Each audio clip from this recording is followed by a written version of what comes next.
Welcome in, everyone. I hope you guys are doing great wherever you're watching from today. We have some more big news out of the conflict in the Caribbean with Venezuela following the arrival of the Ford Carrier Strike Group, the mothership of all Black Ops operations on the sea. The MB Ocean Trader appears to have settled into a spot ready to start conducting strikes, and it might be linking up with the Ford Carrier Group itself. And that, my friends, would be incredible. Think about having an aircraft carrier and all the power of that linking up with the ghost ship, the JSOC Black Ops ghost ship, to get things rolling here. So we're going to break down exactly what is happening, as well as Venezuela going on high alert, arming their weapons to try to take out American ships, American troops. This situation is continuing to rapidly evolve. I am filming this on November 12th. All information is up to date as of November 12th. Obviously, things can change quickly, but that's the information as of right now. Before we get into it, as always, please make sure to like and subscribe. Totally free, cost you guys absolutely nothing at all. Huge boost to the channel. Comment with your thoughts below. Do you want to see President Donald Trump strike Venezuela? How should we use the ghost ship? What should we do? Let me know in the comments below. Hit that bell, all notifications turned on. You won't miss a thing. And then right here, Instagram, David_Hookstead, X, D Hookstead. That's where you can find me on social media. My DMs are wide open. If you have a tip or you want me to look into a story, or you just want to say hello, reach out there. I love talking to you all. Now let's get into it. So as we all know, we had some major developments on November 11th when the Ford Carrier Strike Group did arrive in the region. And then following the arrival of the aircraft carrier on November 11th into the region of Venezuela, we had the Maduro regime. I'm going to put this up on the screen for you for those of you who might have missed it. So the aircraft carrier arrives. The Maduro regime goes on high alert, weapons hot to try to engage the U.S. forces. They plan on conducting guerrilla-style warfare. They want to turn this country into Vietnam. They want to make it ungovernable, according to a report from Reuters. This is from a Spanish news outlet that says Maduro raises military alert in Venezuela amid escalating tensions with the United States. The decision, effective this Tuesday and Wednesday, coincides with the arrival of the Caribbean waters of the USS Gerald Ford, the most advanced aircraft carrier in the U.S. fleet. It's the most advanced aircraft carrier in the world. So it says Venezuelan Defense Minister Vladimir Padrino Lopez has issued a statement reporting that military alert levels in the country have been raised. According to the note, this is in compliance with orders issued by citizen Nicolas Maduro Moro's constitutional president of the Bolivarian Republic and commander-in-chief.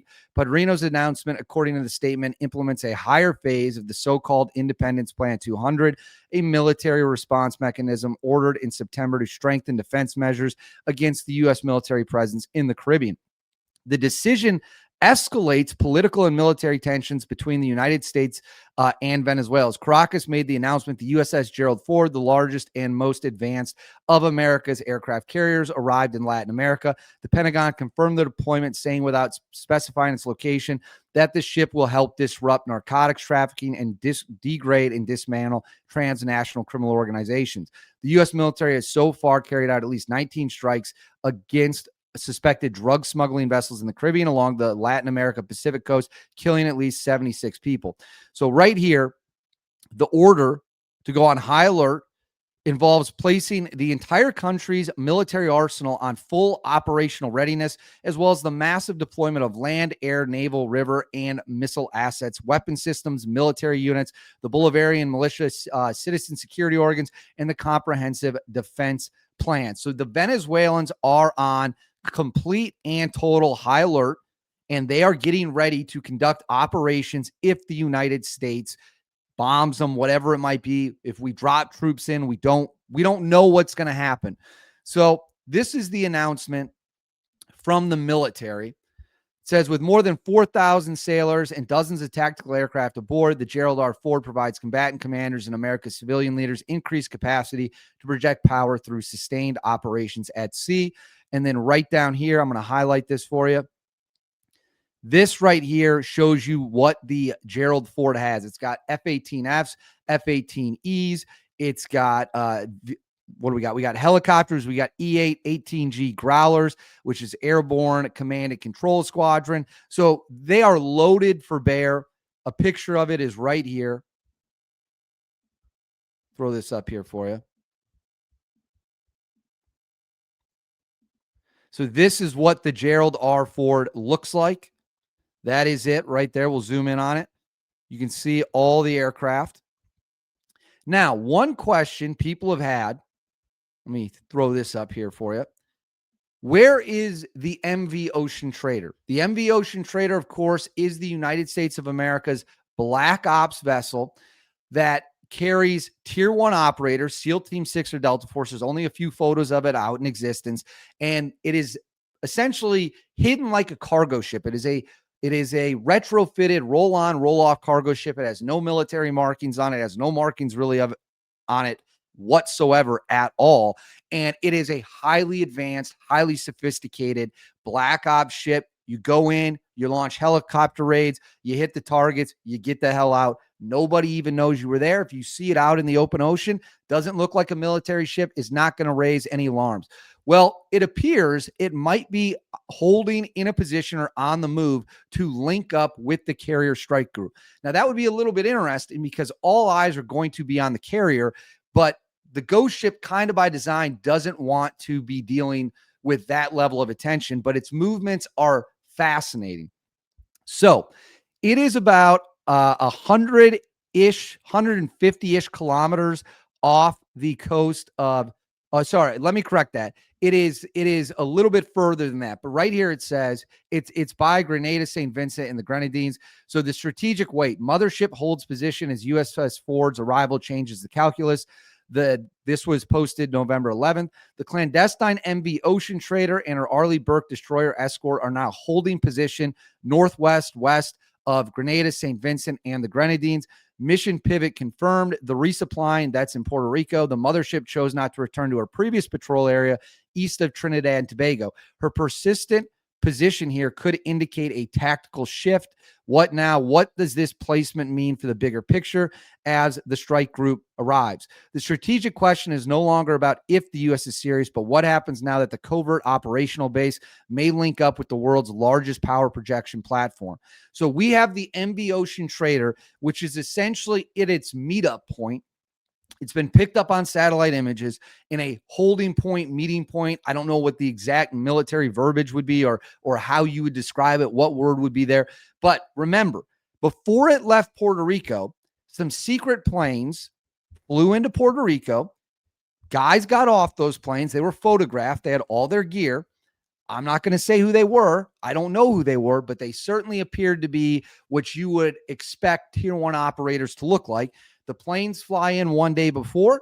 The MV Ocean Trader is reloaded with supplies, refueled, and then everyone disappears back out to sea. We don't know where the guys on the plane went. We didn't know where the ship went. Well, we do now, and actually we found out a couple days ago its general position, but now we know more. And for you guys who might not know what the MV Ocean Trader is, this is the ship right here, the white one, as you can see. That's the MV Ocean Trader. And then some details on it are right here. So it can carry 100, we'll just highlight this. It can carry 159 operators. It has a regular crew of 50 people. It can launch 4 boats of 12.3 meters length, 2 simultaneously within 20 minutes, and able to carry, launch, and recover 8 jet skis and Zodiac inflatables. Modifications seen include a double hangar bay at the top forward of the bridge and the conversion of an upper cargo deck immediately beneath the flight deck to handle the launch of the boats. Unseen modifications were to include the addition of dedicated maintenance and repair workshops for the aircraft, UAVs, small craft, dive lockers, and service facilities for up to 60 operators and their equipment. A 40-person skiff. A skiff, of course, is a sensitive compartmented information facility, so you can have classified informations in there. 20-person communication suite, berthing for at least 209 personnel, and emergency medical surgical bay capable of accommodating at least 10 battle casualties. So we now know where the MV Ocean Trader is. It is closing in on Venezuela. It is getting ready, if the strike is ordered, to carry out and conduct that strike. And I'm going to put this up here for you. This also comes from MT Anderson. Guys, MT Anderson, phenomenal Twitter account. Check out what he's doing over there. He breaks down incredible information, satellites, things like that. So what you're seeing here is some of the positions of the strike group. So this is members of the aircraft carrier strike groups, specifically the Bainbridge. Right here, you can see the general area of where it is. Clearly very close in the region, very close to Venezuela. So they are all in position. And here's something I just want to throw this up because I found this interesting. While all of this is going on and the United States is building up its military forces and the United States is preparing to strike, Colombia, whose president has threatened to attack Trump on multiple occasions, take out Trump multiple times, he is now cutting off intelligence sharing with the U.S. So it says Colombian President Gustavo Petro on Tuesday ordered Colombian public security forces to suspend intelligence sharing with U.S. intelligence agencies until Washington stops boat attacks in the Caribbean. Quote, issue the order to all levels of the public security forces intelligence to suspend the sending of communications and other dealings with U.S. security agencies. Such a measure will be maintained as long as the missile attacks on boats in the Caribbean persist. The fight against drugs must be subordinated to the human rights of the Caribbean people. So you have Colombia, which is turning into a huge problem, cutting off intelligence sharing. This guy has made it clear that he is going to help our enemies. If the United States strikes in the region, he is going to help the people we are fighting. Colombia technically is supposed to be a U.S. ally, even though they let drugs flow through the country. The cartels are all over the country. This guy is becoming an increasing problem, no question about it. But I want to make this clear. All the information we have about the boats being moved, about naval ship movements, troop movements, the ghost ship is on the move and closing in on Venezuela. All the information we have proves this situation continues to get turned up. And I know everyone wants to know what day the bombs are going to fall. I spoke to someone who I trust quite a bit. He actually thought it could start today. And I said, no, it's not going to start today. That's not going to happen. That's just not going to be the case. But it could happen at any time. I still think we're probably a few weeks away, but we're certainly getting closer to that flashpoint, that lightning rod going off where the bombs then start falling. And I think President Trump and Marco Rubio and Pete Hegseth, they might want to give Maduro one more chance to pack his bags and flee before we have to take military action. But make no mistake about it. If Maduro doesn't go, military action isn't just on the table. It's 100% what is going to happen. That's my view of the situation. I want to know what you guys think. Let me know in the comments below. How do you think this unfolds? How do you want to see this unfold? Let me know in the comments below. Please make sure to like and subscribe. Totally free. Cost you guys absolutely nothing at all. Huge boost to the channel. Hit that bell. All notifications turned on. You won't miss a thing. And then right here, Instagram, David_Hookstead, X, D Hookstead. That's where you can find me on social media. My DMs are wide open. Reach out with any tips you have. I'll see you all next time. And trust me when I say we've got a lot more updates coming, so please stay tuned. I'll catch you all next time. Have a great day.